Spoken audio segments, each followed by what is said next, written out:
Hello, this is Irina K, and welcome back to AstroBabushka. I am a Vedic astrologer and I apply ancient 3,000 years old knowledge to modern times.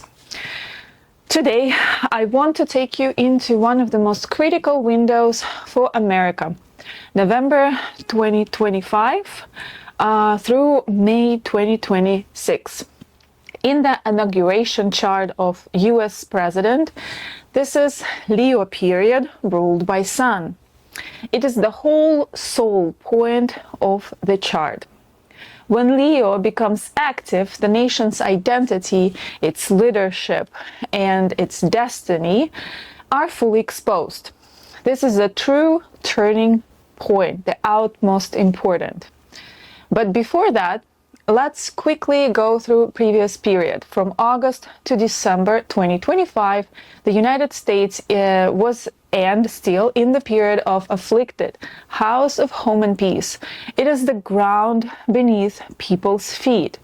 But here the planet of conflict, Mars, is weak, showing that the land itself is restless. USA faces and faced and keep facing a restless homeland, resources tied up in rivals, border disputes heating up, protests and divisions inside, alliances weakening, and the shadow of foreign war rising. Inside the country, unrest is growing. Protests, lawsuits, and divisions spilled into the streets. Government itself stood on unstable ground, with Uranus high in the chart, shaking every decision in every move. This is a time when unrest at home and pressures abroad coming together, and America must answer the question: can stability be preserved, or will the country slide toward open war? And I will talk about this in the end of the video and about the dangerous dates for humanity. So USA solar return chart itself, ruler goes to the 8th house in Taurus in its own sign, Svakshetra. And this is very strengthening the Venus dignity, but being in the 8th house signals themes of crisis, transformation, and hidden power struggles. The year forces America to confront deep systemic issues, financial upheavals, hidden deals, or crises that push transformation. Venus shows alliances, values, and finances. In the 8th, these become subjects of secrecy, sudden shocks, or radical restructuring. And Uranus being there even more amplifies those themes. Moon in solar return chart of USA, which is public mood and in general people, is in Scorpio. It's in the 2nd house and debilitated. Moon rules the 10th house of government, authority, and leadership, and public moon means and this public mood is weak, and people feel unstable, disillusioned, and divided. Because Moon rules the 10th house, the government authority appears weak, disorganized, or unpopular in public eyes. Being in the 2nd house, which are resources, wealth, and survival issues, it's all tied directly to leadership crisis. Parivartana between multiple houses, 2, 11, 10, and 9, creates a cycle of resources fueling government pressured by alliances, and alliances dependent on unstable resources, and any shock in one area shakes the other. Now let's switch to period from November 2025 to May 2026 in inauguration chart of United States. Leo in Sun symbolizes leadership and identity. Sun itself is together with Saham Punya, which means luck. And it's Lagna of Trump himself as well. But in this period, the Sun, ruler of Leo in the inauguration chart, does not stand on the throne of peace. It is pulled into the house of conflict, fused with Pluto, the planet of raw power, and aligned with the star Altair, the eagle star that has long symbolized America's destiny. And luck will be on the side of America in any conflicts, that's what Saham Punya tells me. The presidency itself becomes the battlefield, especially during this time that we're talking about. Leadership is not about calm governance, it is about survival, it's about wrestling with rivals, it's about power struggles out in the open. And with Uranus throwing its shocks from the house of ideology, the fight is not only political but also philosophical. What does America stand for nowadays? At the same time, in another system, Vimshottari dasha system, America is in the Jupiter planetary period. Jupiter sits in the second house of wealth and survival, ruling both the 9th house of justice and 12th house of laws and foreign entanglements. This could mean leadership in this period cannot be separated from questions of resources, justice, and hidden wars somewhere far, because the 12th house is about faraway lands. The presidency is not only fighting visible rivals, it is also struggling with debt, inflation, legal upheavals, and the drain of foreign conflicts. And because Arudha's 9 and 11 houses and Arudha Lagna are tied to this house of conflict, the image of leadership is exactly this. The world sees America's president locked in battles over justice, alliances, and survival. But Jupiter with Saham's Samartha and Vivaha, which brings again luck in any contracts and alliances, but it also rules Sahams Kali, Santapa, and Bandhana, which are the wars Sahams that brings pain and sorrow. So very mixed signals, and most likely it's gonna play out from both sides. Now let's turn to the people. The moon, symbol of the public, in the inauguration chart in the period of from November to May, is weak and afflicted in the house of wealth and resources. This is the space of food, survival, and values again. Remember, it is also very weak and afflicted in the solar return chart. What does this mean? It means economic anxiety grows, inflation, shortages, food and housing costs, healthcare bills all weigh heavily on the people.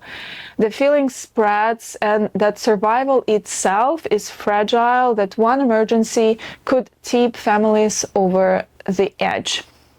The people's mood is not calm, it's anxious, restless, and divided. Moon is also with a negative Saham Mrityu, which literally translates death. And here Jupiter, ruler of the current Vimshottari dasha, plays a key role. From the second house, Jupiter casts its 5th aspect onto the moon.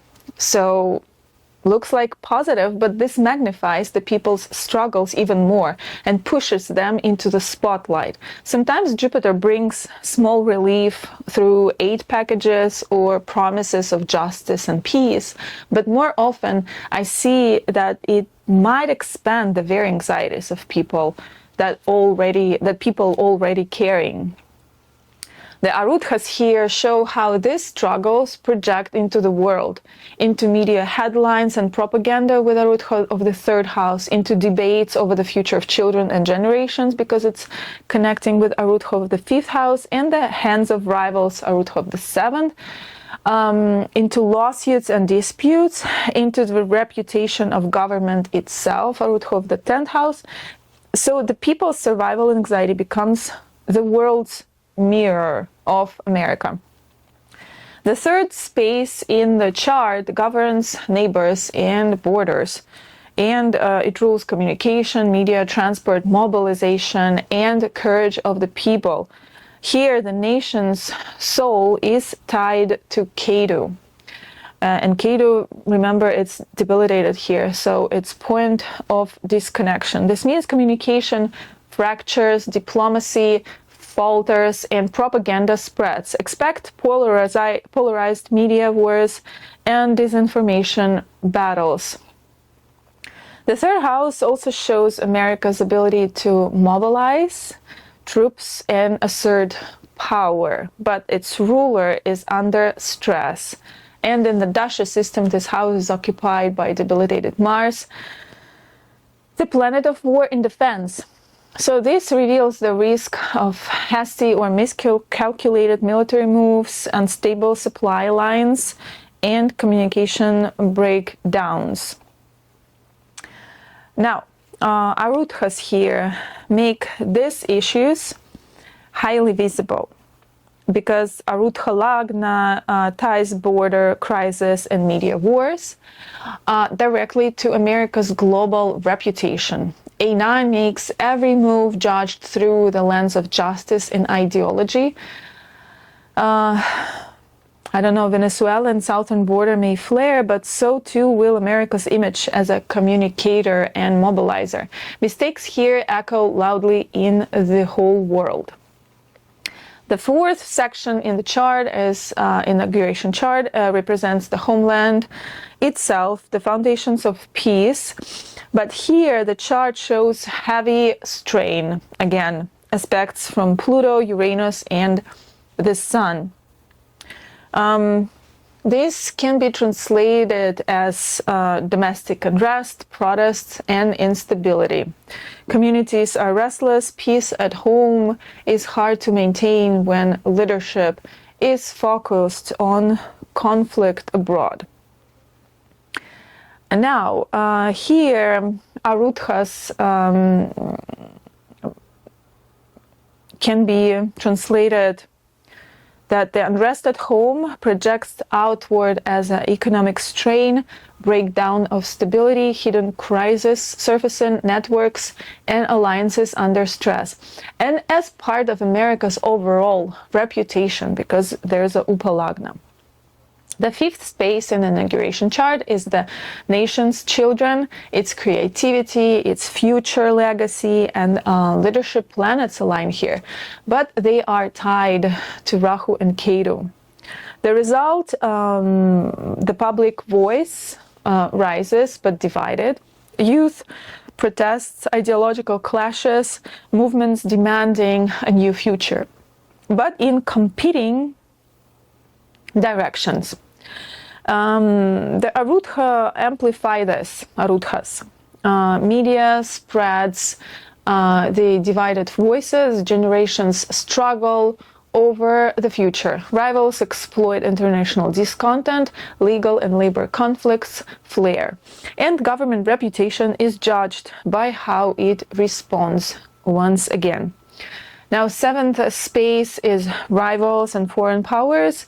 Here, Venus and Saturn sit under stress. This is a warning. Alliances and treaties are shaky, rivals emboldened. NATO, UN, trade agreements may falter. Rivals like Russia, China, Iran, and Venezuela push more boldly. With Aruthas here, the world sees hidden crises, clashes over justice and principles, because it's Arutha of the ninth house, alliances breaking apart, America's public face, Arutha Lagna, and its destiny, Upalagna, are all tied to rivalries. The next space we're going to watch is the 8th house, and it reveals hidden wars, espionage, sabotage, cyber attacks, and covered deals. The public may not see this directly, but they feel the consequences. Drained resources, information warfare, confusion about truth itself. The Aruthas here spread these shadows into media narratives, generational fears, because it's connected with Arutha of the 5th house, exploitation by rivals, conflict, litigations, and the government's global image. Again, Arutha of the 10th house is active. The 9th space is justice, courts, and higher principles, and Uranus here brings shocks and rebellion.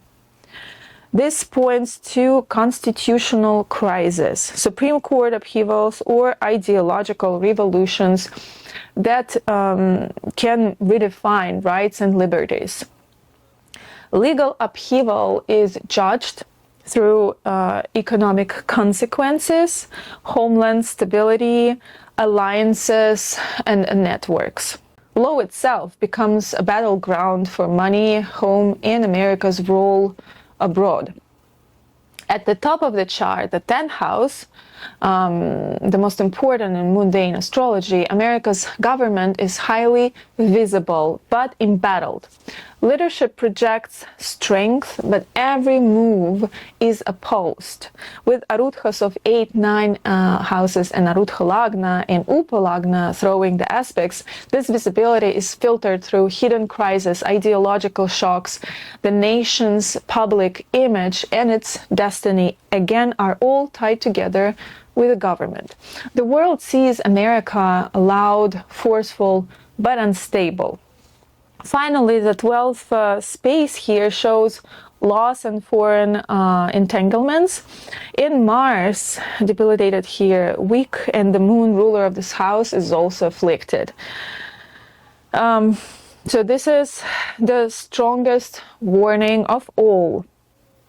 All risk, the risk of open military conflict, not just hidden wars anymore, not just rhetoric, not just hybrid wars, but America being pulled into visible foreign conflict.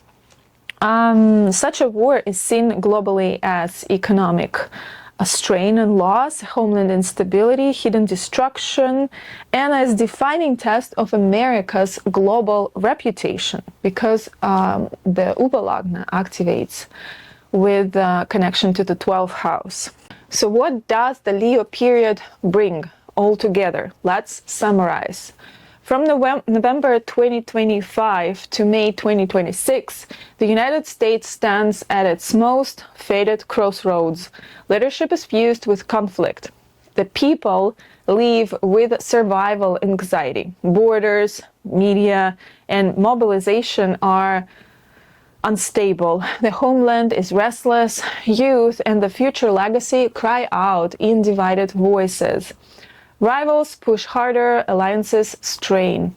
Hidden wars rage, justice is shaking. Government is visible but unstable. And the shadow of open war looms closer.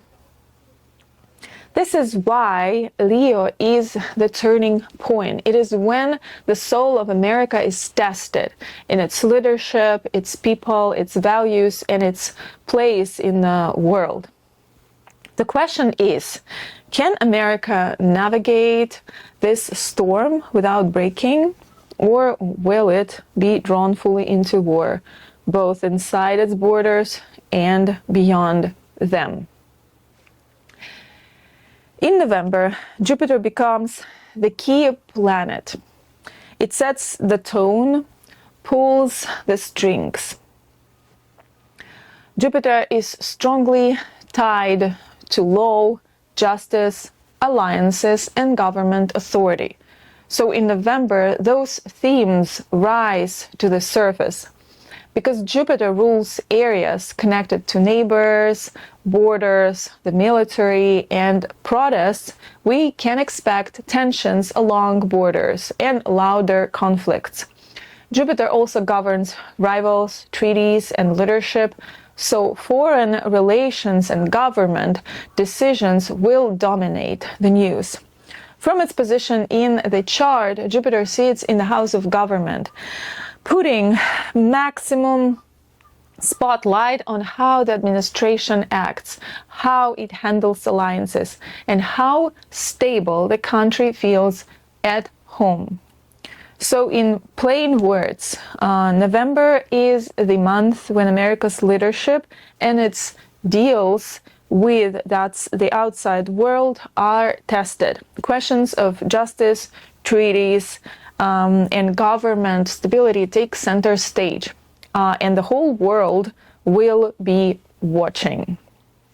Now, My biggest concern, as for USA and so for the whole world regarding worldwide conflict, is the years of 2027, 2028 and 2029. The closest is 2027, and in my video about dangerous dates for humanity a year ago or so, I made it starting summer 2027 is very intense period, and planetary dasha of Venus double marka, which is death inflicting per Shara system and heavily afflicted in inauguration chart, is also starting fall 2027 till summer 2028. Venus is ruling 7th house of open conflict, and it's Karesh to the 5th house of people in Navamsha chart. It all points to open confrontation, war, and mass unrest.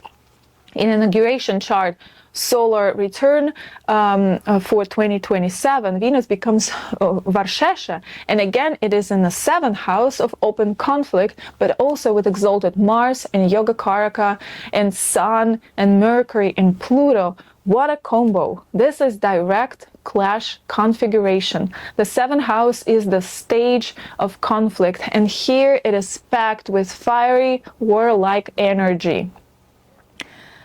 Venus symbolizes treaties, alliances, plus the trigger of conflict. Mars exalted here, armies, aggression, weaponry. Sun, leadership and authority, entering confrontation. Mercury, negotiations, communication, propaganda in conflict again. Pluto brings, it's a ruler of the underworld. It's a raw power, it's struggles, extremes, potential destruction. In the solar return of the USA chart, Mundha is in the 7th house in Scorpio. In Scorpio, again, Mars ruler of the Scorpio.